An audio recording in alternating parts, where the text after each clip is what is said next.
Listen, I've often said this, when he's trailing, he's the #1 guy in the league to watch out for, because he'll come out of nowhere and put it into the stands, or in this particular case, with about 53 seconds left, pin it to the boards. You just can't say enough about him. You can't talk enough about how happy you are for him. I said coming into this series that under ideal circumstances, I would pick Golden State to win this series in 7 games, but I hoped I was wrong, because LeBron James, with that level of greatness, doesn't deserve to have 5 NBA Finals losses on his resume, and you knew that no matter what he did, had it come down to a loss in the finals again, that's all you would have heard about attached to the name of LeBron James. He didn't deserve it. He showed up. He played like a league MVP for a vast majority of this series, especially in games 5, 6, and 7 when it counted at most. And listen, J.R. Smith, 3 big 3-pointers in the third quarter. Kyrie Irving having Steph Curry in isolation. Big time 3 to seal a deal. That's a component LeBron James didn't have in last year's NBA Finals. And then you look at Golden State. For all the love that you want to give LeBron James, Steph Curry, no show. I mean, it was a relatively anemic performance as far as I'm concerned, according to Steph Curry standards. Don't get me started with the big boys there.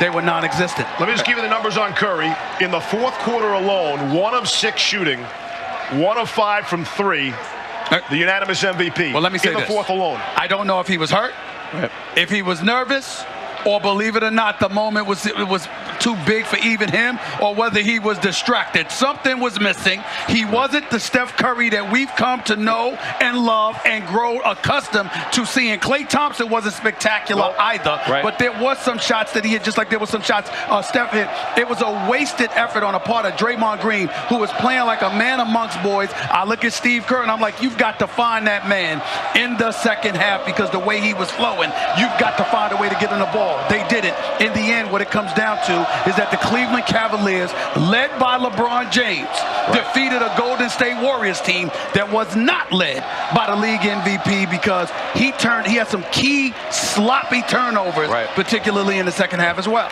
Yeah, Chauncey, he was real loosey-goosey with the ball in the fourth quarter especially. Tough decision-making by Steph Curry. I mean, he hasn't been himself the whole series. I mean, I tell you what, 2 7-game series, these teams wore him down. Russell Westbrook, those guys, they beat on him for 7 games. Now these guys who are allowed to play physical beat on him for 7 games. Mentally, probably a little fatigued, physically fatigued. But I tell you what, we've been critical of Kevin Love all series. Yeah. I thought he came to play Big today. time. 13 rebounds in the first half. 14 Didn't rebounds. score a lot, but 14, I mean, he really grinded inside. Didn't settle for just hanging out behind the 3-point line. He deserves some credit for this game, too. Keep in mind, we made so much of the home court advantage, maybe the best home court advantage in the NBA. 2 losses in the regular season here, only 2. They wind up with 3 home losses in the postseason, including 2 in this series. Well, let's make sure we make a very, very valid point here.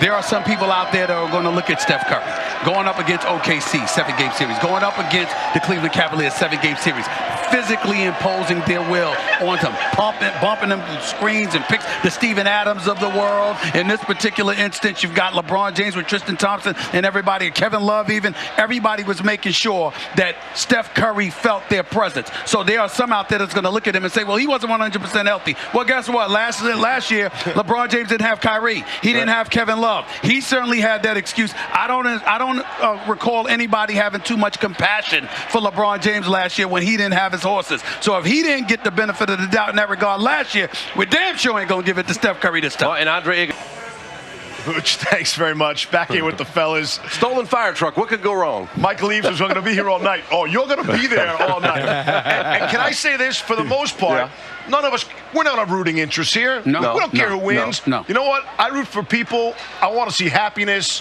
Good for Cleveland. Good for the city of Cleveland. Good for Ohio. And good for LeBron. I am ecstatic. I am happy for the city of Cleveland, but I am not going to be a liar. I am incredibly jealous. I am a native New Yorker. I am a diehard, hardcore Knicks fan who haven't won a championship since 1973. I understand that's not 1964. I understand that there are other professional sports teams that have won a championship and brought a championship to their city, but the fact that the New York Knicks don't have a championship since 1963, but LeBron James comes from South Beach and delivers a championship to the city of Cleveland inside of 2 years, that makes me highly disgusted at the Knicks. But that's just me.